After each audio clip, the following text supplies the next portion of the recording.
So praise the Lord, everyone. सबको जय मसीह की। So thank you all for joining. It's indeed a delight to speak in midst of you. Join करने के लिए धन्यवाद। ये एक आनंद की बात है कि मैं आज आपके सामने सेवा कर पा रहा हूँ। I consider this as a very humble opportunity which God has given me to speak His word. मैं इसे एक बहुत ही नम्र अवसर मानता हूँ कि वो मुझे एक अवसर दिए हैं अपना वचन बांटने के लिए। Definitely, for sure, I'm not really worthy to speak in the presence of people, but I'm happy that God is using me as a tool in order to convey His word. जरूर मैं योग्य नहीं हूँ सबके सामने बात करने के लिए, पर परमेश्वर मुझे एक पात्र के समान उपयोग कर रहे हैं। If God wants, He can also use a donkey to convey His message to the people. यदि परमेश्वर चाहते हैं तो वो एक गधे को भी उपयोग कर सकते हैं अपना वचन बोलने के So लिए। this is something which I always say to ये people. मैं हमेशा लोगों को यही बताता हूँ। So before we start, शुरू करने से पहले just before the message, Papa introduced me. There was a prayer which was done for the healing of a particular person. तो मुझे इंट्रोड्यूस करने से पहले पापा ने बताया था कि एक प्रार्थना करना है एक व्यक्ति के लिए। So I just thought I'll share a small thought about healing and I'll go on to what I'm supposed to speak to. तो मैं सोच रहा था कि चंगाई के बारे में कुछ शब्द बता के फिर मैं प्रचार की ओर जाऊंगा। The Bible says, I am the Lord your healer. Bible कहता है कि मैं यहोवा तुम्हें चंगाई देने वाला परमेश्वर हूँ। Yes. हाँ। What does it mean, I am the Lord your healer? मैं यहोवा तुम्हें चंगाई देने वाला परमेश्वर हूँ, इसका अर्थ क्या है? Okay, before you answer this question, इसका जवाब देने से पहले see, God is telling us that I heal you. परमेश्वर कहते हैं कि मैं तुम्हें चंगाई देता हूँ। Now what I want to ask is, मैं क्या पूछना चाहता हूँ? so who heals other people? तो बाकी लोगों को कौन चंगाई देता है? Are you getting my question? आप मेरे प्रश्न को समझ पा रहे हैं? Okay, God is telling me He heals me. वो मुझे बता रहे हैं परमेश्वर कि वो मुझे चंगाई देते हैं। Then who heals other people? तो दूसरों को कौन चंगाई देता है? Anybody would like to answer? क्या कोई जवाब देना चाहते हैं? If you can put it in the comments also, it will be good. आप कमेंट्स में भी बता सकते हैं। God? Kalyan Okay. Kalyan Yes, Pastor, you can unmute and speak. चंगाई सबको परमेश्वर ही देते हैं। गॉड चंगाई परमेश्वर सबको को नहीं जानते, उनको भी चंगाई परमेश्वर ही देता है। Yes, प्रभु सबको चंगाई देते हैं, पर then मेरे बारे में क्या? What is the specialty about me? अब तो प्रभु सबको यदि चंगाई देते हैं तो मेरे बारे में कोई विशेष बात होना चाहिए। Why is God telling me I am the Lord your healer? क्यों परमेश्वर कहते हैं कि मैं यहोवा तुम्हें चंगाई देने वाला The परमेश्वर? answer to this is, इसका जवाब ये है, here it's not talking about a physical healing. यहाँ पर शारीरिक चंगाई के बारे में बात नहीं किया जा रहा है। Physically, God heals everybody. शारीरिक रीति से परमेश्वर हर एक को चंगाई देते हैं, But spiritually, पर आत्मिक रीति से we are the only people who have His word. हम ही वो एकमात्र लोग हैं जो उनके वचन को रखे So हैं। here He's telling us, तो यहाँ पर वो कहते हैं, I am the one who heals your soul. मैं तुम्हारा प्राण को चंगाई देने वाला परमेश्वर हूँ। When God says here, I am the Lord your healer, जब परमेश्वर यहाँ कहते हैं कि मैं यहोवा तुम्हें चंगाई देने वाला परमेश्वर हूँ, it's a physical healing as well as it talks about a spiritual healing. ये शारीरिक चंगाई तो है, पर ये आत्मिक चंगाई के बारे में भी बात करता है। So hallelujah. तो hallelujah. So we are the only people blessed by having His word. तो हम ही वो जन है जो आशीषित है उनके वचन को रखते हुए। The word which we have, जो वचन हमारे पास है, the other people don't have. बाकी लोगों के पास नहीं होता। So the spiritual healing which God gives is exclusively for you and me. आत्मिक चंगाई जो परमेश्वर देते हैं वो विशेष करके आपके लिए और हमारे लिए है, Because only we have His word. क्योंकि हमारे पास ही उनका वचन है। Okay, so with this said, I'll go into today's topic. इस सोच के साथ हम आज के टॉपिक में जाएंगे। Once again, greetings to you in the matchless name of our Lord and Savior Jesus Christ. हमारे प्रभु और उद्धारकर्ता यीशु मसीह के नाम में आप सभी को जय मसीह की। The Bible says how beautiful it is when brothers gather together and dwell in unity. और परमेश्वर का वचन कहता है कि क्या ही मन भावनी बात है जब भाई लोग आपस में मिले रहे। So it's a wonderful thing that we all get together and sit in the presence of Lord to meditate on His word. तो ये एक अद्भुत बात है कि हम सब एक साथ मिलकर उनके अद्भुत वचन को मनन कर पा रहे हैं। So this time when Papa told me to speak, इस बार जब पापा ने मुझे बताया था बात करने के लिए, along with that he told me one more sentence also. उसके साथ साथ उन्होंने और एक वाक्य भी बताया, Don't keep speaking like, such a long time. बहुत समय के लिए बात ही मत करते रहो। Just keep it short, crisp and convey your message to the people. उसे शॉर्ट रखो, क्रिस्प रखो और संदेश को सही रीति से बताओ। Because I don't know if I'm boring any of you over here. क्योंकि मुझे मालूम नहीं है कि क्या मैं किसी के लिए बोर लग रहा हूँ। Again, when I speak, of course, there are a lot of things which comes to my mind and I want to convey it, so that's why the message goes a little bit long. जब मैं प्रचार करता हूँ तो कई बातें मेरे मन में आती है, तो उसको भी मैं बताना चाहता हूँ, इसलिए मेरा प्रचार थोड़ा लंबा हो So जाता today है। I wanted to discuss a very essential and a key idea which all of us over here need to focus on. आज मैं एक बहुत ही मुख्य और महत्वपूर्ण सोच के बारे में बताना चाहता हूँ, जिसके विषय पर हम सभी को ध्यान देना आवश्यक है। What do you think is the reason God chose Abraham? आपको क्या लगता है परमेश्वर क्यों अब्राहम को चुने थे? क्या कारण होगा? What was so special about Abraham Abraham के बारे में क्या ऐसा विशेष बात था that God chose him? कि परमेश्वर ने उनको चुना? So now before you answer, अभी जवाब देने से पहले you have to think about this. आपको इसके बारे में सोच के See, there were millions and millions of people in the world. देखिए, दुनिया में लाखों करोड़ों लोग थे। Do you seriously think क्या सचमुच आपको लगता है that nobody was looking after God? कि कोई भी परमेश्वर का खोज नहीं कर रहा था? And it was only Abraham, one single person who looked after God? केवल अब्राहम वो एकमात्र व्यक्ति ही परमेश्वर की खोज में था And nobody else was thinking of God? और कोई परमेश्वर के बारे में सोच ही नहीं रहा था? It's hard to believe such a thing, right? ये बात विश्वास करना थोड़ा कठिन है ना? So definitely there must have been some people who are searching after God. तो जरूर ऐसे कुछ लोग जरूर होंगे जो परमेश्वर की खोज में रहे। If you see from the time of Adam यदि हम आदम के समय से देखते आएंगे, till Abraham, it is 20 generations. Abraham तक जब हम देखते हैं 20 पीढ़ियां हो गई। Like from Adam to Noah, it's 10 generations. आदम से लेकर नूह 10 पीढ़ी, From Noah to Abraham, it's 10 generations. नूह से अब्राहम 10 पीढ़ी, So 20 generations. तो 20 पीढ़ी। In these 20 generations, इस 20 पीढ़ियों में God did not choose anybody to start a nation from him. परमेश्वर किसी को नहीं चुना कि वो एक देश बने। It was only after 20 generations God chose Abraham. 20 पीढ़ियों के बाद ही परमेश्वर अब्राहम को चुनते हैं।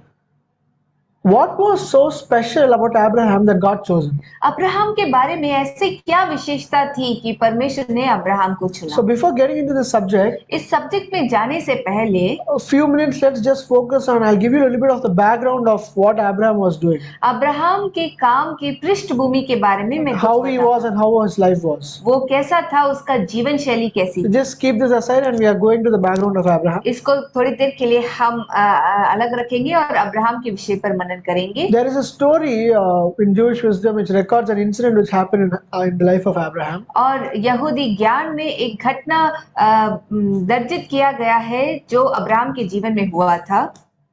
Once upon a time, Abraham was walking in a street एक समय में अब्राहम सड़क में चल के जा रहे थे and he suddenly saw a whole house was burning with fire. और अचानक उन्होंने देखा कि एक पूरा घर जल रहा है आग के कारण, Completely. पूरा घर। And he was like, oh, I have to call the owner. He was searching, who's the owner, who's the owner. He wanted to somehow convey this to the owner. और वो एकदम चिंता में आ गए और वो सोच रहे थे, अरे मुझे इसका मालिक को बता देना है कि आग जल रहा है घर। And there was a person who was standing next to him एक व्यक्ति उनके पास खड़ा था, and he said, I am the owner. उन्होंने कहा कि मैं ही इस घर का मालिक हूँ। So this incident caused a major influence in the life of Abraham. ये घटना एक बहुत बड़ा प्रभाव लेकर आया अब्राहम के जीवन में। What really happened? क्या सचमुच हुआ? So now he sees there is his house and there is one owner to the house. और वो देख रहा है कि एक घर है, वो उस घर का एक मालिक है। So Abraham thought to himself, तो अब्राहम सोचने लगा, this world is also like a house. ये दुनिया भी एक घर के समान है। So there can be only one owner to this house. तो इस घर का केवल एक ही मालिक हो सकता है। It cannot be that the millions of idols which people are worshipping. ऐसा हो नहीं सकता कि इतने सारे जो मूर्तियां हैं ये मालिक हो सकती। There can be only one owner to this house. केवल एक ही मालिक हो सकता है इस घर का। When God, let's just read Genesis chapter 15 verse 7.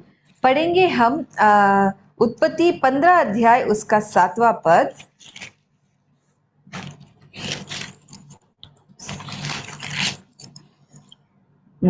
तब उसने उससे कहा, मैं वही यहोवा हूँ जो तुझे कसदियों के ऊर नगर से बाहर ले आया कि तुझको इस देश का अधिकार दूं।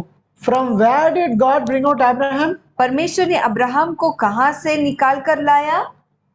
Ur of the Chaldeans. कसदियों के ऊर नगर से। Is all of you focus over here? It's something really important. और सब इस पर ध्यान दीजिए, ये कुछ मुख्य बात है। From where did God bring out Abraham? परमेश्वर कहां से अब्राहम को निकाल कर लाए? Ur of the Chaldeans. कसदियों के ऊर नगर से। Now when you read this, it just looks like a place. तो जब हम पढ़ते हैं तो एक नगर का नाम जैसे दिखता है। The direct meaning comes, okay, like from where are you coming? I was born and brought up in Chennai.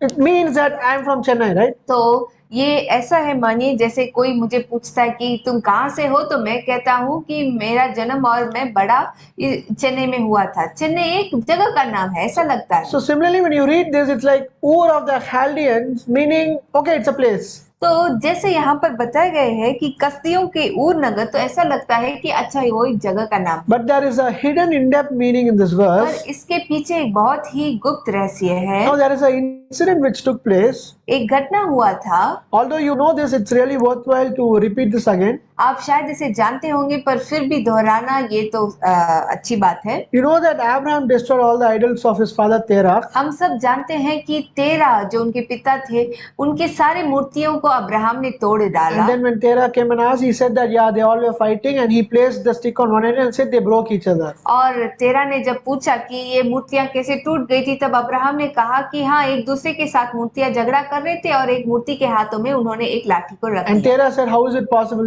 The idols cannot even move. और तेरह ने उस समय बोला कि ये कैसे संभव है, क्योंकि मूर्तियां इधर उधर जा नहीं सकती।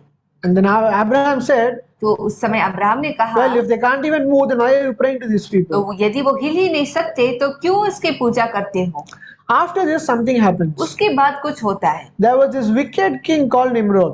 एक बहुत ही दुष्ट राजा था जिसका नाम था Nimrod. Abraham was taken to Nimrod Abraham को निम्रोद के पास लेकर गए because he rejected all of these idols and he's believing in the one true living God. क्योंकि वो सारे मूर्तियों को इनकार किए और वो एकमात्र जीविता परमेश्वर पर विश्वास करने लगे। And Herod asked him, और हेरोद ने पूछा, निम्रोद ने पूछा, sorry, not Herod. Nimrod asked him, Nimrod ने पूछा, what is this you're worshipping one God? ये क्या है, तुम एक परमेश्वर का उपासना करते हो? You better bow down to these idols.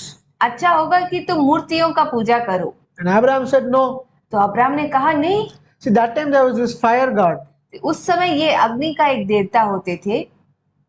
So Abraham said, तो अब्राहम ने कहा, well, if you see, यदि आप देखेंगे, if I pour water, the fire goes off. देखिए इस आग के ऊपर यदि मैं पानी डालता हूँ तो आग बुझ जाएगी।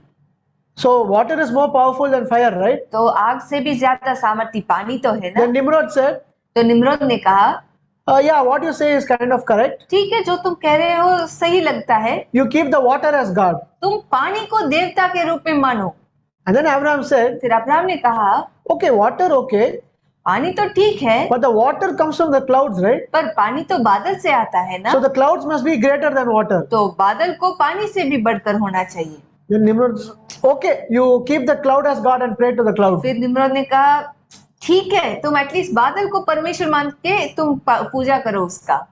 Then Abraham said, फिर अब्राहम ने कहा, clouds, okay, बादल तो ठीक है, but the wind is having the power to move the clouds, and that's what brings rain. पर हवा के पास वो सामर्थ्य है कि वो बादलों को एक जगह से दूसरी जगह लेकर जाए, तो So the- इसके कारण ही बारिश आता है। So the wind must be even more powerful than a cloud, right? तो हवा या जो वायु है वो बादल से भी बढ़कर सामर्थ्य होगा ना। Then Nimrod said, फिर निम्रोद ने कहा, okay, you keep the wind as God and pray to the wind. चलो तुम हवा को ही एक देवता मान के तुम उससे पूजा करो।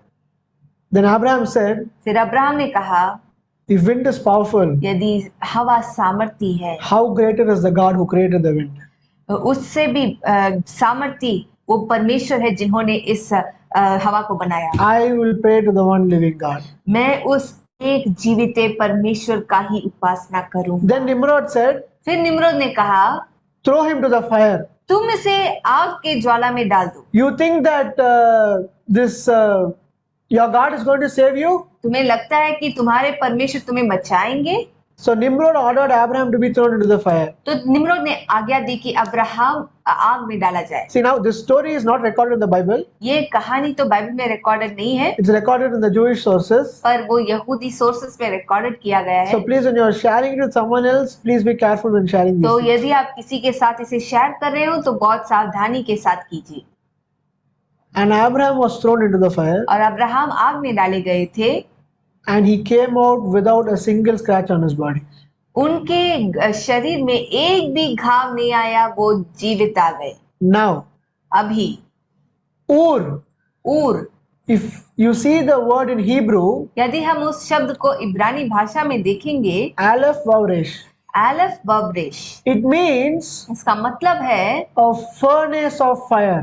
एक आग का ज्वाला, A furnace of fire. एक आग का ज्वाला। Now read Genesis 15:7. अभी आप उत्पत्ति 15 उसका 7 पढ़िए। तब उसने उससे कहा, मैं वही यहोवा हूँ जो तुझे कसदियों के आग की ज्वाला से बाहर ले आया कि तुझको इस देश का अधिकार दूं। I am the Lord your God who brought you out of the furnace of fire of the Chaldeans. मैं ही वो यहोवा हूँ जो तुझे कसदियों के आग की ज्वाला से बाहर ले आया। What is Ur? ऊर क्या है? A furnace of fire. आग का ज्वाला। Even though Ur is a literal place, ऊर तो एक नगर का नाम तो है। what is God telling you? परमेश्वर यहाँ पर क्या कह रहे हैं आपको? What is God telling Abraham? Abraham से क्या कह रहे हैं? When the people put you in the furnace of fire, जब लोग ने तुम्हें आग की ज्वाला में डाला, I took you out of it. मैंने ही तुम्हें उससे बाहर So now निकाला। this is the background of Abraham. ये था अब्राहम का पृष्ठभूमि। So now if you see, the reason what I want to ask you is, why did God choose Abraham? और अभी मैं आपसे ये प्रश्न पूछना चाहता हूँ कि क्यों परमेश्वर ने अब्राहम को चुना? Since you all are attending Parsha cycle for a few years, you'll be knowing the first Parsha in the Torah is, in the book of Genesis, is Parsha Bereshit. और आप में से कई लोग क्योंकि पार्शा को हर रोज सुनते आ रहे हैं बहुत वर्षों से, तो आप पार्शा के साइकिल में जानते होंगे कि पहला पार्शा का नाम है बेरिशीत, Second is Noah. उसके बाद नोआह, Third is Lech Lecha. और तीसरा है लेख लेखा। The first Parsha talks about the creation. पहला पार्शा सृष्टि के बारे में बात करता है, The next talks about the life of Noah. उसके बाद नूह के जीवन के बारे में दूसरा, And the third Parsha talks about the calling of Abraham. और तीसरा पार्शा अब्राहम की बुलाहट के विषय पर है। Now you have to notice something very carefully here. हमें यहाँ पर एक बात बहुत ध्यान से देखना Now है। whenever you're going to talk about a person, जब कभी भी आप एक व्यक्ति के बारे में बात करने वाले so when you're हैं, writing it in a document, you'll say like, okay, he was born and brought up here, he did his high school here, he did his college here, and this is what he was working. You'll give an entire introduction, right? तो जब आप किसी व्यक्ति के बारे में कुछ लिखते हैं तो आप उसका परिचय देंगे कि उसका जन्म इधर हुआ, उसने कॉलेज इधर किया, उसने ऐसा बड़ा, हम उसके बारे में एक परिचय देते हैं। But notice something very carefully here. पर यहाँ पर एक बात आप नोटिस कीजिए, When the God starts about Abraham, जब अब्राहम के बारे में कहानी परमेश्वर शुरू करते हैं, Lech Lecha, लेखा, Abraham's age is 75. अब्राहम का उम्र था 75। What Abraham did from 0 to 75, nobody knows. और 0 से लेकर 75 वर्ष तक अब्राहम ने क्या किया, कोई नहीं जानता।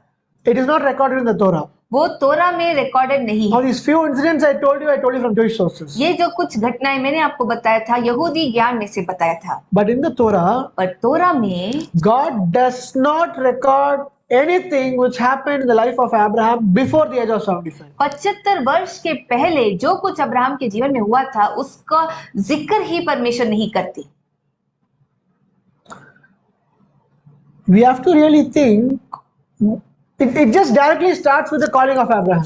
डायरेक्टली उसका बुलाहट के साथ ही शुरू हो जाता है।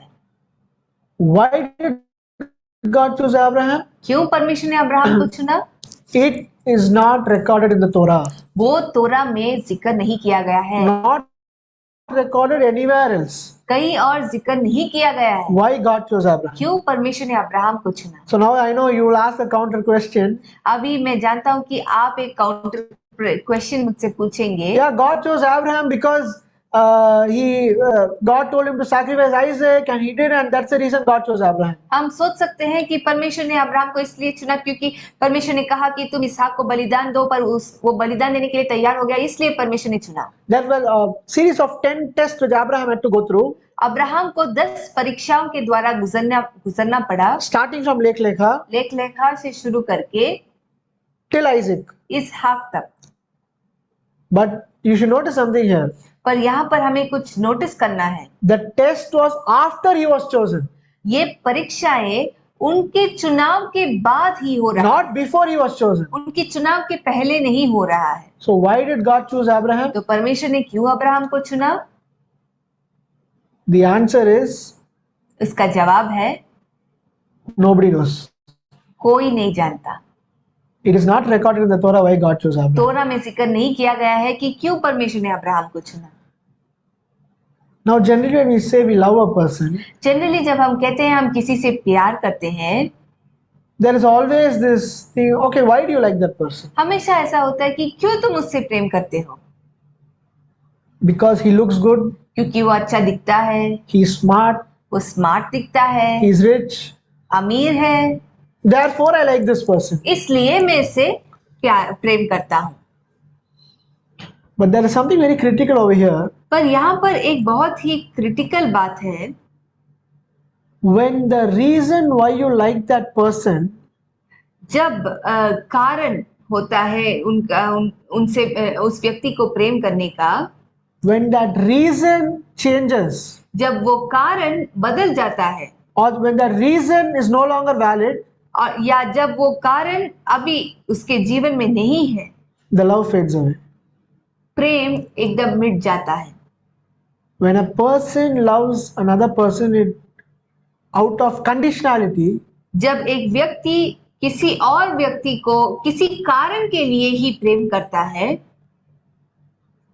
when that condition is not met, जब वो कारण पूरा नहीं होता, the love is gone. प्रेम मिट जाता है। Did God have reasons for choosing Abraham? क्या परमेश्वर का कुछ कारण था अब्राहम को चुनने के लिए? Of course, yes. जरूर हाँ, But he never mentions it in the Torah. पर उसे कभी भी तोरा में जिक्र नहीं करती। Why? क्यों? Because if God said that I chose Abraham because of A, B and C, क्योंकि यदि परमेश्वर कहते कि मैंने अब्राहम को चुना क्योंकि मुझे ये बात उसमें दिखा, and now in the later generations when that conditions are not being kept by the children, grandchildren and the further generations, और आने वाले पीढ़ी में यदि उनके पोते बच्चे जो है वो उस शर्तों को पूरा नहीं कर, is nullified. तब जो प्रेम परमेश्वर ने अब्राहम के प्रति रखा वो शून्य हो जाएगा।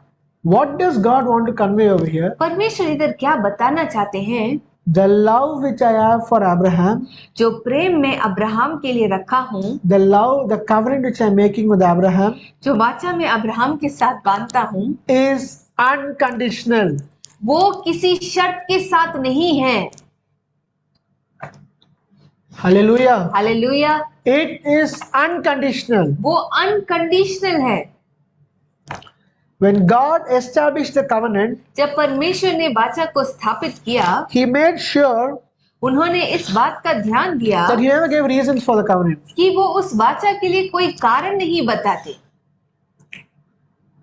Because a love which has reasons, क्योंकि जो प्रेम किसी कारण के साथ आता है, that love will eventually fade away when the reasons are not valid. जब वो शर्त या कारण चला जाता है तो वो प्रेम भी मिट जाती है। God wanted the covenant to be unconditional. परमेश्वर चाहते थे कि वाचा को बिना कोई कारण या बिना कोई शर्त के से हो। You know, when there is this later, when you have time, you can see this. There is something called as a supersessionist theology.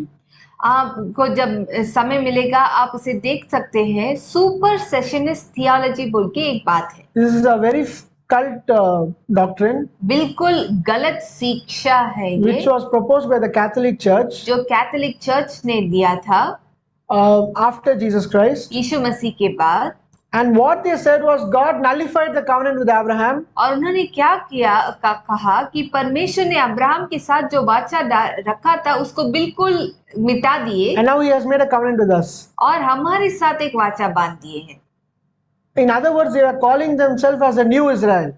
वो अपने आप को नया इस्राएल बुलाते हैं। Now, what was the reason this was happening? ये क्यों हो रहा था? Like after in AD 70, when the Israelites were scattered among all the nations, AD 70 के बाद जब इस्राएली लोग बिखर गए दुनिया में, this was the reason which the Catholics were claiming that, oh, God has left Israel. तो इसी कारण को बताते हुए कैथोलिक लोग कह रहे थे कि इस्राएल को परमेश्वर ने छोड़ दिया And we are the new Israel. और हम ही नए इस्राएल हैं। But this particular thing got heavily hit when Israel came back and formed as a nation in 1948. और जब इस्राएल वापस 1948 में देश के रूप में बना तो परमेश्वर ने बिल्कुल उसे साबित कर दिया। Because their doctrine got nullified, because according to their doctrine, God has left Israel. क्योंकि उनका जो सिद्धांत था वो एकदम शून्य हो गया, क्योंकि परमेश्वर हमेशा इस्राएल के साथ थे। That's why if you see even the Vatican City, which is like the headquarters for Catholicism, इसलिए जब हम देखते हैं वेटिकन सिटी जो कैथोलिसिज्म का हेडक्वार्टर्स है, they did not recognize Israel until I think 1970 or 1980. 1970 या 1980 तक वो इस्राएल को एक पहचान नहीं दी। And later, I think Pope John Paul, if I'm not wrong, he is the one who recognized Israel. उसके बाद पोप जॉन पॉल जो है वो ही आकर इस्राएल को फिर से परिचय दिए। Now coming back to the topic, अभी हम टॉपिक के विषय पर आएंगे। how many of you have read the book of Hosea, कितने लोग होशे के पुस्तक पढ़े हैं? the prophet Hosea? होशे भविष्यद्वक्ता। Now there is a story in the first chapter of prophet Hosea. होशे के पुस्तक में एक कहानी है। The first chapter, what happens is God tells Hosea to marry a well-known prostitute at that time. पहले अध्याय में हम देखते हैं होशे के पुस्तक में कि परमेश्वर होशे से कहते हैं कि एक बहुत ही मशहूर वेश्या से वो विवाह करे। Now Hosea was a prophet who lived in the northern kingdom of the 10 tribes. और होशे एक ऐसे भविष्यद्वक्ता थे जो 10 गोत्र के उत्तर भाग में रहते थे। Now he was commanded by God to marry a prostitute. तो परमेश्वर की आज्ञा के कारण वो एक वेश्या से विवाह किए। So God commanded and he married. तो परमेश्वर ने आज्ञा दिया इसलिए उन्होंने विवाह किया। Why did God ask? What is the background of this incident? और इस घटना का पृष्ठभूमि क्या है? Now everybody, are you with me? It looks very blank. Are you understanding what I'm trying क्या to आप say? सब मेरे साथ हैं? एकदम ब्लैंक दिख रहा है। क्या आप समझ पा रहे हैं कि मैं क्या कह रहा हूँ? Yes, you are following up with me? हाँ, मुझे फॉलो कर रहे हैं आप? Okay. So now God asks Hosea to marry this prostitute. अभी परमेश्वर होशे से कहते हैं कि वो एक वेश्या से विवाह करे। What is the background of this happening? इसका पृष्ठभूमि क्या है? God, Jewish wisdom says, यहूदी ज्ञान कहता है, God came and told Hosea, परमेश्वर आकर होशे से कहे, come and lead the people to repentance. आओ और लोगों को मन फिराव में लेकर जाओ। They all have gone far away from me. वो सब मुझसे दूर चले गए हैं। Now everybody, I need your attention. मैं चाहता हूँ कि हर एक ध्यान यहाँ पर रखें। God is saying, Hosea, that lead the people to repentance. परमेश्वर होशे से कहते हैं कि लोगों को तुम मन फिराव में लेकर जाओ। Hosea says, होशे कहते हैं, Lord, nothing is going to work. प्रभु ये सब काम नहीं करने वाला। So many times we are doing and they're not coming back. जितने बार हम कर रहे हैं वापस नहीं लौटते। Why don't you just leave and go make a covenant with any other nation? आप इस देश को छोड़ के किसी और देश के साथ क्यों ना वाचा बनाएं? They're not going to listen to you. वो आपकी बातें सुनने नहीं वाले। Now God is saying him, अभी परमेश्वर उससे कहते हैं marry this prostitute. तुम इस वैश्या से विवाह If करो। you read the first chapter, you will see that they married and they had children. तो यदि हम पहले अध्याय को देखते हैं तो हम देखते हैं कि उनका विवाह हुआ और उनके 3 बच्चे थे। Now what happens is, अभी क्या होता है, even after marriage, अभी शादी के बाद भी she did not leave the prostitution. वो अपना वैश्या काम नहीं छोड़ी। She continued in the prostitution. वो अपना वैश्या का काम कर रहे हैं। Have you all understood this story? क्या आप इस कहानी को समझ लिए? God commanded Hosea to marry a prostitute. परमेश्वर होशे से कहते हैं कि वो एक वैश्या से विवाह करे। He married, उसने विवाह he किया, has children, उनके बच्चे भी हुए, but still the woman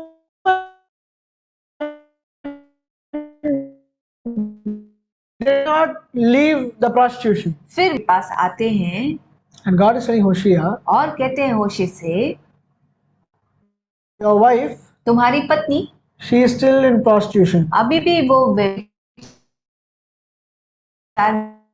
में है। Leave her. उसकी तो Now Hosea writes, अब होशे कहते हैं, एक बहुत दिल छूने वाली बात को कहते हैं। God says leave her. परमेश्वर कहते हैं उसे छोड़ दो। Hosea says, होशे कहते हैं, no Lord, नो प्रभु, I can't. मैं उसे छोड़ नहीं सकता। I love her so much. मैं उससे बहुत प्रेम करता हूँ। I love her so much that I can't leave her. मैं उसे इतना प्रेम करता हूँ कि मैं उसे छोड़ नहीं सकता। He is unfaithful, हाँ, वो अविश्वास है, but I love her so much that I can't let her go. पर मैं उससे बहुत ही प्रेम करता हूँ कि मैं उसे छोड़ नहीं सकता। Now God says, अभी परमेश्वर कहते हैं, now you know my problem. अभी तुम मेरी समस्या को समझ पा रहे हो।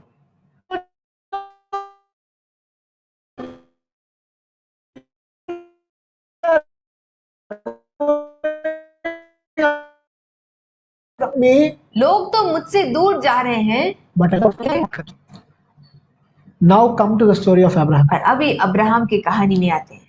The covenant when God made with Abraham, जो वाचा परमेश्वर ने अब्राहम के साथ बांधा, it was an unconditional covenant. वो ऐसा एक वाचा था जिसका कोई भी कारण नहीं है। Even though the people are going away from God, लोग तो परमेश्वर से दूर जा रहे थे, God's love was so strong that He cannot separate from the people. परमेश्वर का प्रेम इतना मजबूत था कि वो लोगों को छोड़ नहीं सकते। This is something which I want to convey to you and me as well. और ये ऐसा एक बात है जो मैं आपके लिए और हमारे लिए भी कहना चाहता हूँ। Even though no matter at what particular point of situation we are today, चाहे हम किसी भी स्थिति में हो आज, maybe feeling you have gone far away from God, शायद आपको लगता है कि आप परमेश्वर से दूर चले गए हैं, maybe spiritually you are feeling very weak, आप आत्मिक रीति से कमजोर महसूस कर रहे हैं। the word of encouragement which I want to tell you today is, आपको उत्साहित करने वाली बात मैं ये कहना चाहता हूँ, God's love is so strong towards you, परमेश्वर का प्रेम इतना मजबूत है आपके प्रति He can't separate. कि वो आपसे दूर नहीं जा सकते।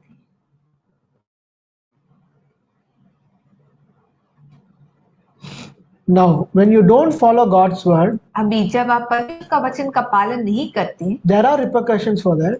उसका नतीजा तो हमें झेलना पड़ेगा, But the entire purpose of the repercussion is for you to come back to Him in repentance. पर उसके सारे जो दंड या नतीजा है वो इसलिए है ताकि हम मन फिराव करके उनके पास वापस लौटें।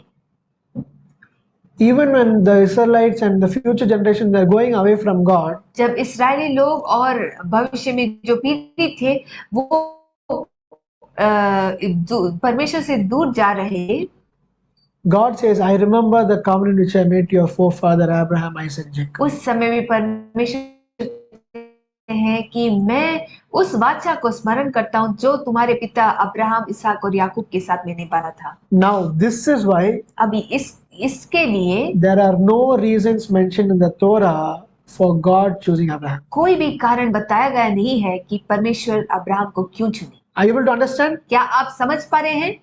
Hallelujah. Hallelujah.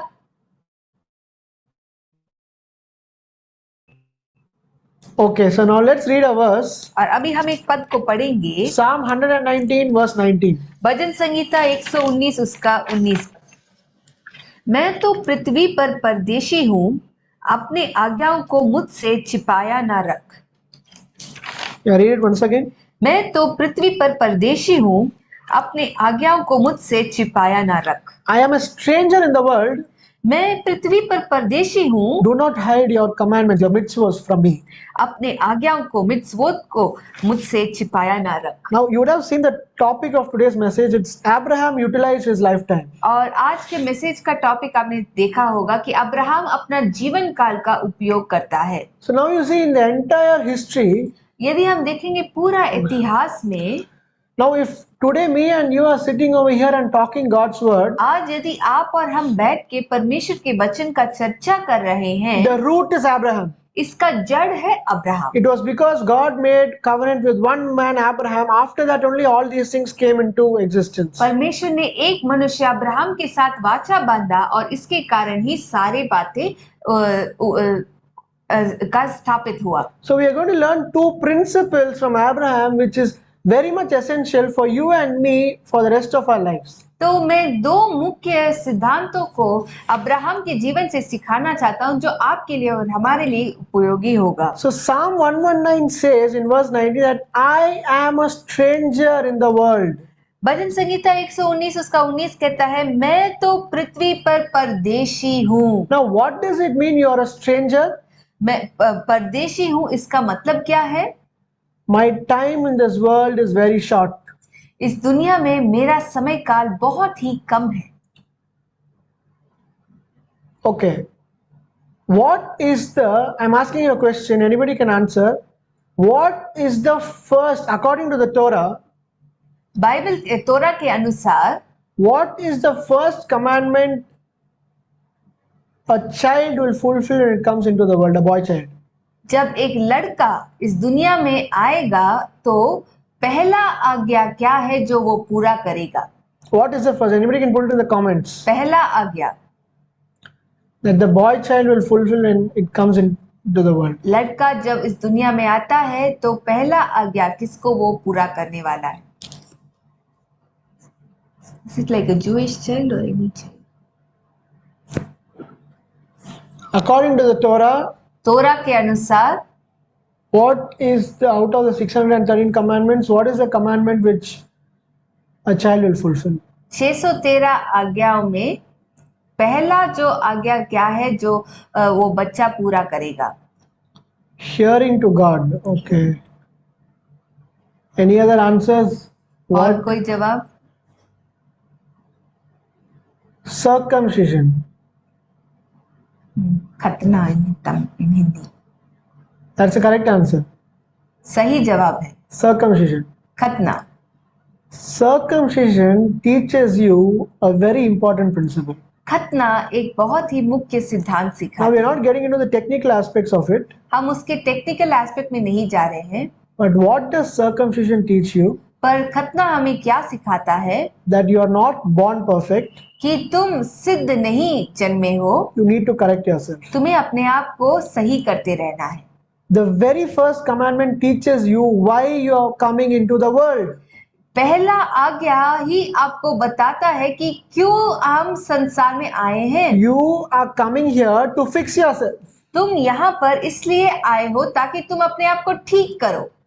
Now let's say for example, उदाहरण के लिए हम लेंगे, you are going to go for a wedding feast. आप एक विवाह के दावत के लिए जा रहे हैं।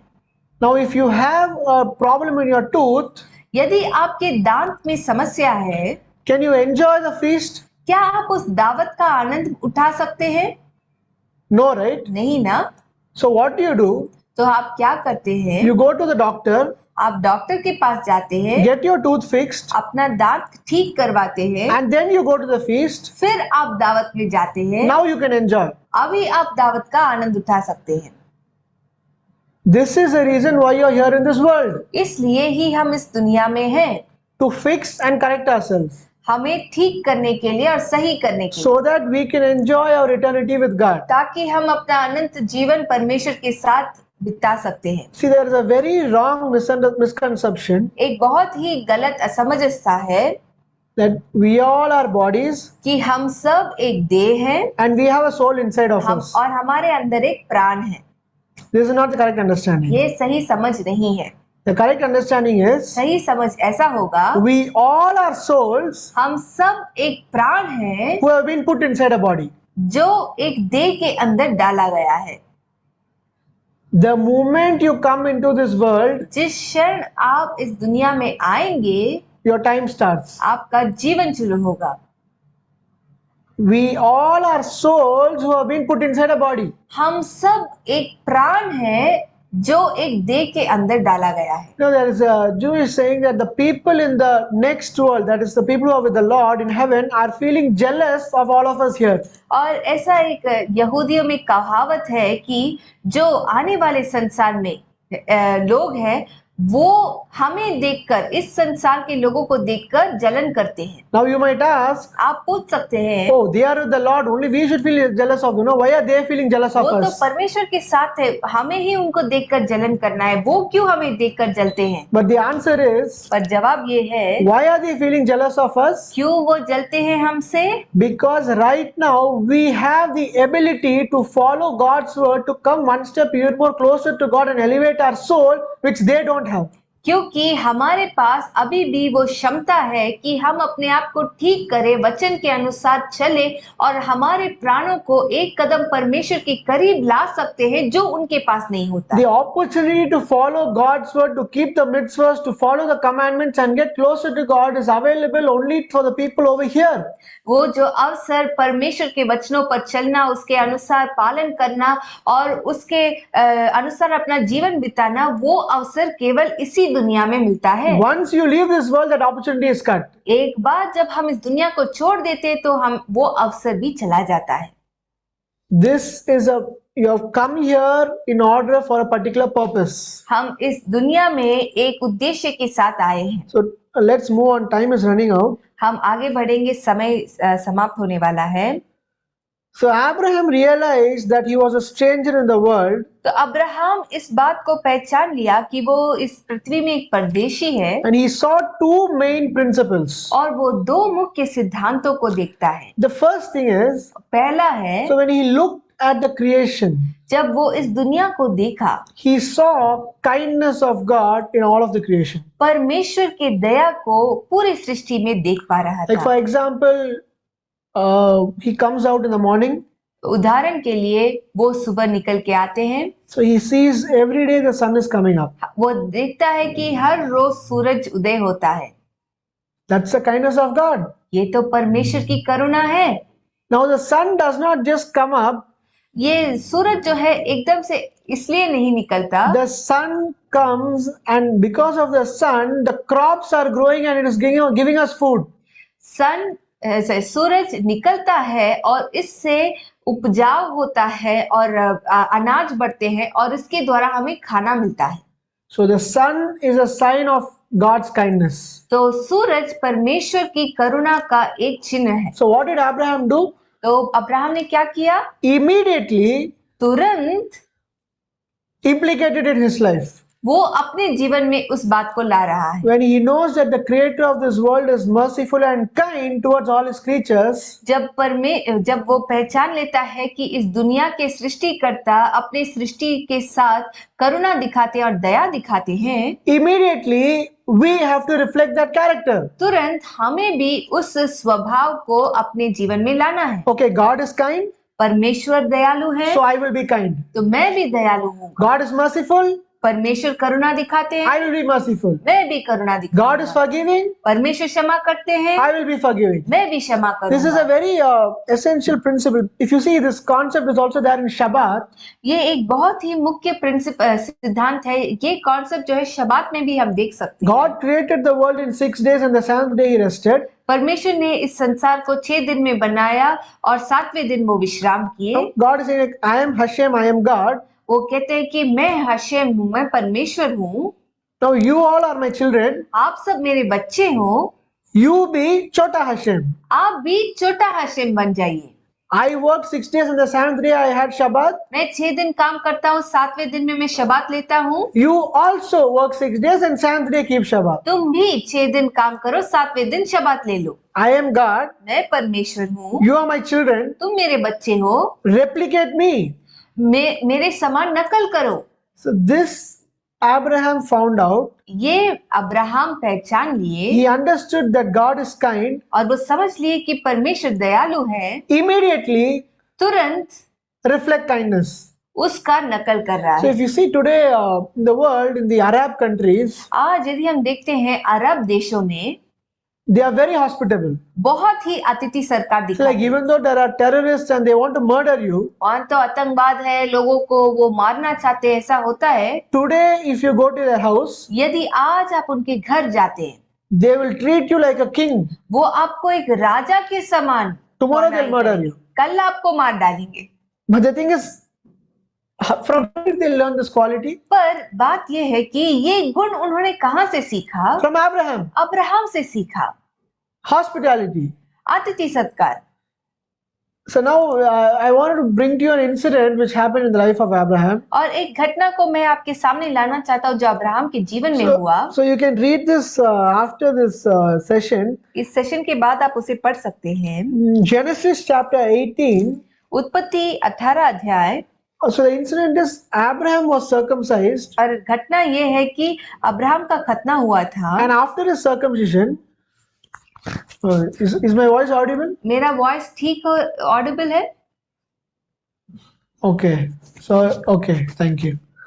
So Abraham had his circumcision, Abraham का खतना हुआ and now there are three men who are coming to him. और 3 पुरुष उनके करीब आते हैं। Immediately, what does Abraham do? तुरंत अब्राहम क्या करता है? He treats them with extreme hospitality, prepares them food, gives them, provides them. अपना अतिथि सत्कार दिखाता है, उनको भोजन के साथ तृप्त करता है और सारा पौनाई करता है।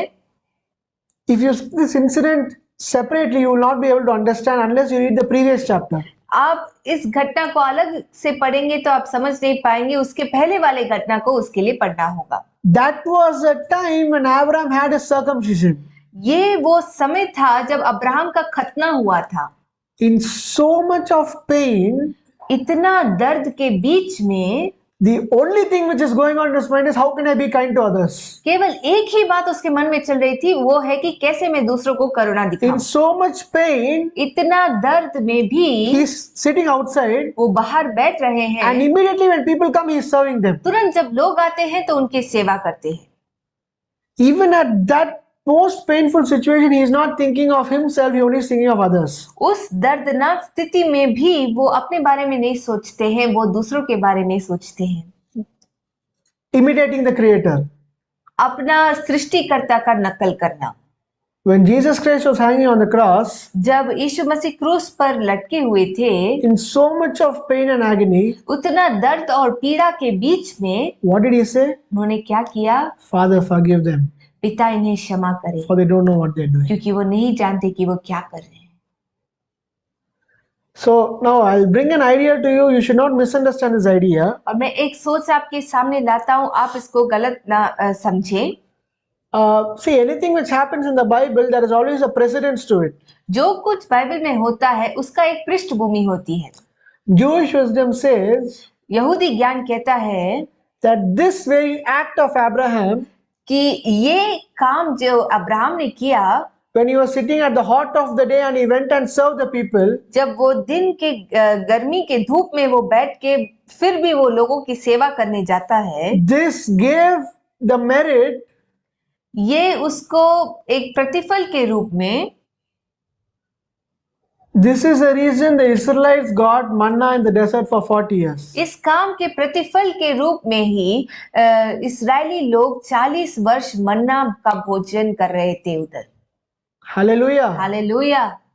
So kindness, तो करुणा, immediately replicating what the Creator's character is. सृष्टिकर्ता का जो भी स्वभाव है उसको तुरंत हमारे जीवन में So लाना। if you see Abraham, he is often associated with praying in the morning. Abraham को यदि देखते हैं तो सुबह प्रार्थना करने के विषय पर उसको हमेशा जोड़ा जाता Okay, है। before that, the world stands on three pillars: उसके पहले ये दुनिया 3 खंभों पर खड़ा है। Abraham, Isaac, and Jacob. Abraham, इसहाक, याकूब। Abraham represents kindness. अब्राहम दया को, करुणा को दर्शाता है। Isaac represents prayers and sacrifices. इसहाक प्रार्थना और बलिदान को दर्शाता है। Jacob represents the Torah study. और याकूब तोरा के मनन को दर्शाता है। So if you see Abraham prayed in the morning, यदि हम देखते अब्राहम सुबह प्रार्थना किए, what is so significant about the morning? सुबह के बारे में क्या विशेषता है? You see a person who is, let's say he is emotionally down, he is in depression, or no matter how upset he is, और एक व्यक्ति मान लीजिए यदि वो बहुत ही उदास है या इमोशनली वो बहुत कमजोर है, the moment he sleeps and wakes up in the morning, जिस क्षण वो रात को सो के सुबह उठेगा, the first second जो पहला क्षण है, there is a sense of hope. एक आशा का महसूस वो करता है। Okay, today is a new day. There is always something which can become better. ठीक है, आज एक नया दिन है, हमेशा बातें बेहतर हो सकती है। That very first second he does not feel the pain. वो पहला एक क्षण उसको दर्द नहीं महसूस होता। See, now today we have lights and electricity and all that. So morning, evening and night, you can't really see difference if you're inside the house. तो आजकल सारे लाइट्स आ चुके हैं, इसलिए सुबह, दोपहर और रात का जो फर्क है हमें नहीं लगता। But in those days, पर उस समय में when you get up in the morning and you come out, जब सुबह उठ के हम बाहर निकल के आते हैं, you feel the sense of God's kindness. आप परमेश्वर के दया को महसूस कर पाएंगे। Okay, let's move on. अभी हम आगे बढ़ेंगे। The second principle which Abraham saw दूसरा सिद्धांत जो अब्राहम ने देखा is the desire for knowing the knowledge of God. वो है कि परमेश्वर को जानने का जो इच्छा है। If you see in Psalm 119 also it says, भजन संगीता 119 में भी यदि देखते वहां पर बताया गया है, I am a stranger in the world, मैं तो पृथ्वी पर परदेशी हूँ, do not hide your commandments from me. अपने आज्ञाओं को मुझसे छिपाया ना रख। I'll tell you a parable. मैं आपको एक दृष्टांत बताऊंगा। For understanding this, it will be very eye-opening. इसको समझने के लिए हमारे समझ की आंखों को खोलेगी। So if you see, the parable is you take a person to an island. और दृष्टांत ऐसा है, एक व्यक्ति को एक सुनसान जगह में लेकर जाइए। The island is filled with diamonds. और वो जो आइलैंड है एकदम पूरा हीरो के साथ भरा है। And I will tell the person, you can come to the island and pick up as much as you want. और आप कह सकते हैं कि तुम उस जगह में आकर जितना मन करे तुम हीरो को ले सकते हो। But the condition is, पर इसका शर्त ये है you have only 10 minutes. कि तुम्हारे पास केवल 10 मिनट है। You can take how much ever you want. तुम जितना मन करे ले सकते हो Within 10 minutes. उस 10 मिनट के अंदर। Your time starts now. तुम्हारा समय शुरू होता है। Now he अब। starts picking up so much he picks up. और वो हीरो को इकट्ठा करते रहता है, बहुत ले लेता है हाथों में। 10 minutes is over. 10 मिनट समाप्त हो चुका है। Now goodbye come. और बोल देते हैं गुड बाय और लेकर आ गए। If you see in this parable, यदि हम इस दृश्यांत में देखेंगे, no matter how much the person picks up, चाहे जितना भी हीरो को लेकर आता है वो व्यक्ति, he always has a sense of regret हमेशा मन में एक उदासीपन होता that है there was already so much remaining over there. कि उसमें और भी बहुत सारे बाकी थे। Correct? सही है? Yes? हाँ या ना? हाँ या। This is the reason you are in this world. इसलिए ही हम इस दुनिया में हैं। The moment you came inside, जिस क्षण हम अंदर आए, start picking up as much as you can. जितना हो सके आप इकट्ठा करते रहिए, Because once you leave this world, क्योंकि एक समय जब आप छोड़ देंगे, then no matter how much, you can only go with what you picked up. जितना भी प्रयास करो जो हमारे हाथों में उसी के साथ जाएंगे। So you can never understand the matters of this world unless you understand that here we are put in this world in order to go to the next world. That's it. और जब तक हम इस बात को नहीं समझेंगे कि हम इस धरती में इसलिए रखे गए हैं ताकि हम आने वाले पृथ्वी में जाए, तब तब तक हम इस पृथ्वी के बातों को समझ नहीं पाएंगे। Oh, why this happened, why that happened, why this happened. You can never understand this unless you come to the ideology that yes, we are in this world on a very temporary basis and we are in the process of going to the next world. That's it. और कई बात जो होता है इस पृथ्वी में, ये क्यों हुआ, वो क्यों हुआ, ये सब हम तब तक नहीं समझ पाएंगे जब तक हम इस बात को अपने मन में नहीं बिठाते कि इस दुनिया में कुछ समय के लिए ही हम हैं, हम आने वाले दुनिया में जाने वाले हैं। That's what Psalmist writes. इसलिए भजनकार कहता है, I am a stranger in this world. मैं तो इस पृथ्वी में एक परदेशी हूँ। Do not conceal, hide your mitzvahs from me. अपनी आज्ञाओं को मुझसे छिपाया ना रख। Your time is very less. हमारा समय काल बहुत कम है। Pick up as much as you can. जितना हो सके इकट्ठा करते रहिए। Now, another thing which I want to share is और एक बात जो मैं बताना चाहता हूँ, keeping God in front of you. परमेश्वर को अपने सामने रखना। See, you see that Noah walked with God, Enoch walked with God, Abraham walked with God. You see this walking with God, right? और हम ये परमेश्वर के साथ चलने के विषय पर देखें कि नूह परमेश्वर के साथ चले, अब्राहम परमेश्वर के साथ चले, इनोक परमेश्वर के साथ चले। There are a lot of meanings, explanations to what does it mean walking with God. परमेश्वर के साथ चलने के बारे में बहुत सारे व्याख्याएं हैं, But the one straightforward, simple rabbinical meaning is पर एक बहुत ही स्पष्ट सिंपल रैबिनिकल अर्थ ये है, keeping God in front of you. परमेश्वर को अपने सामने रखना।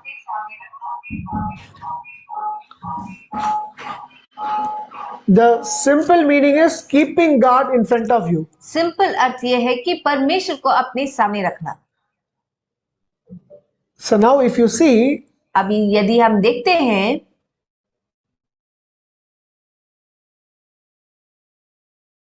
the word righteous, धार्मिकता का जो शब्द है, where does it appear first time in the पहली बार कहाँ, the first time the word righteous in Hebrew? पहली बार जो शब्द है धर्मी, The word righteous is zadik.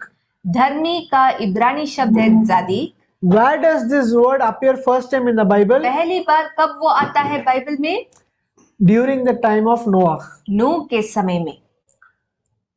And what is the next word which appears after this zadik? और जादी के बाद कौन सा शब्द आता है? Noah was righteous. नूह एक धर्मी था, He walked with God. वो परमेश्वर के संग चला। The reference you can see afterwards is in Genesis chapter 6 verse 9. और उत्पत्ति 6 उसके 9 में आप देख सकते हैं उसको। Here is the key for you to be righteous. ये एक की है धर्मी बनने का। What is the thing you have to do in order to be righteous? धर्मी बनने के लिए हमें क्या करना है? Keep God in front of you always. परमेश्वर को हमेशा अपने सामने रखो। Is it possible to do that? क्या ये संभव है करना? 1,000,000% yes. लाखों प्रतिशत हाँ। Each and every second of your life, अपने जीवन के हर एक क्षण keeping God in front of you. परमेश्वर को अपने सामने रखना। Now tell me something. अभी आप कुछ बताइए मुझे। Let's say a small bird is there मान लीजिए एक छोटा सा पंछी है and it got stuck in some kind of a wire or some kind of, it got stuck. वो किसी जाल में या किसी वायर में फंस गया।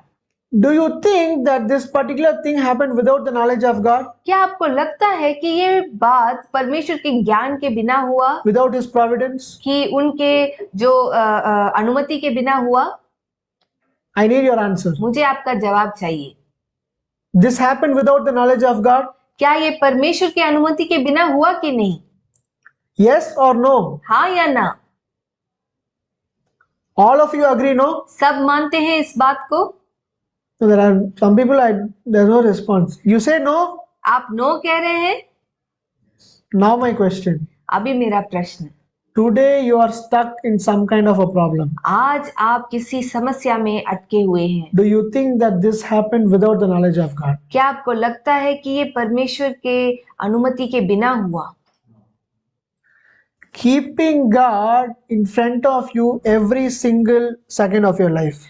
परमेश्वर को आपके जीवन के हर एक क्षण में आगे रखना। The Bible says बाइबल कहती है Abraham kept all of God's commandments. Abraham ने परमेश्वर के सारे आज्ञाओं का पालन किया। Now, there was no physical Torah given to him. उसको कोई फिजिकल तोरा तो नहीं दिया गया था। Now, if Abraham had kept all of the commandments, the knowledge, the passion for him to know God's word and the way he put in effort to know God's word must have been tremendous. फिर भी यदि Abraham परमेश्वर की आज्ञाओं का पालन कर रहा था तो जो प्रयास उसने डाला होगा वचन को जानने के लिए, वचन को समझने के लिए, वो तो बहुत ही प्रयास डाला है। The Bible does not speak lies. Bible झूठ नहीं कहता। When God says that Abraham kept all of my laws and statutes, जब बाइबल कहता है कि अब्राहम ने मेरे सारे नियमों को और विधियों का पालन किया, which means he kept all the statutes. इसका मतलब उन्होंने सारे विधियों का पालन किया है। Now, did that come by just sitting simply and just he living a normal life? पर क्या ये एकदम बैठ के साधारण जीवन बिताने से ये हासिल हो सकता है? I am a stranger in this world. मैं तो इस पृथ्वी में एक परदेशी हूँ। Please don't hide your commandments from me. कृपया प्रभु अपने आज्ञाओं को मुझसे ना छिपाना। There is a story when King David walks in a field एक कहानी है जब दाऊद राजा एक मैदान में चल के जा रहे and there was थे this honeycomb. और एक हनी कोम्ब था शहद का, And so now he takes that honeycomb, और उस हनी कोम्ब को वो निकालता है, takes the honey and puts in his mouth. उसमें से मधु निकालता है और अपने मुंह में डालता है। It's very sweet. बहुत मीठा है। Immediately, what is the first thought which comes to his mind? तुरंत उसके मन में पहली बात क्या आती है? Oh, the Torah is even more sweeter. ओह, तोरा तो इससे भी मीठा है। Everything which happens in your life, हर बातें जो आपके जीवन में होता है it's God. परमेश्वर ही है। You keep God in front of you every second of your life. परमेश्वर को आपके जीवन के हर एक क्षण में रखिए, Because remember, once you leave this world, क्योंकि याद रखिए एक बार जब इस दुनिया को छोड़ के जाते हैं आप, you don't have scope for correction. आपको अपने आप को ठीक करने का कोई स्कोप नहीं होगा। You don't have the opportunity to do one more of God's commandment. परमेश्वर के एक और आज्ञा पालन करने का अवसर हमें नहीं मिलने वाला है। Every second of life, oh, how can I fulfill God's word? How can I fulfill commandments to do mitzvahs? That is the reason you are here. और हर एक क्षण ये सोचते रहना कि मैं कैसे परमेश्वर का आज्ञा पूरा करूंगा, मैं कैसे उनके मिtzvot का पालन करूंगा, इसलिए ही हम इस संसार में हैं। And remember, mitzvot does not just mean a commandment. याद रखिए मिtzvot केवल एक आज्ञा को नहीं बताता। The word mitzvot comes from a word which means connection. मिtzvot एक शब्द से आता है जिसका अर्थ है संबंध। So every time you are doing God's word, हर बार जब हम परमेश्वर का वचन करते हैं, you are establishing your connection with the Creator. हम सृष्टिकर्ता के साथ एक संबंध को स्थापित करते हैं।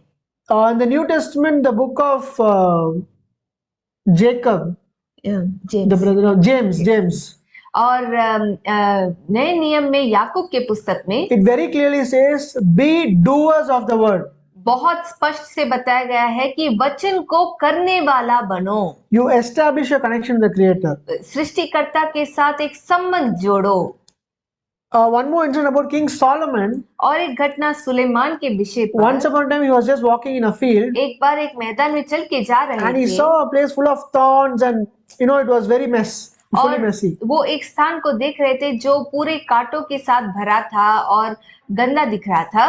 Immediately, what Solomon thought, तुरंत सुलेमान ने क्या सोचा? oh, this is the condition for a person who does not take care of his soul. जो व्यक्ति अपने प्राण का देखभाल नहीं करता है उसका हाल कुछ ऐसा ही दिखता है। A person who takes care of his soul, जो अपने प्राण का ध्यान देता it है, is well nourished and becomes a beautiful tree.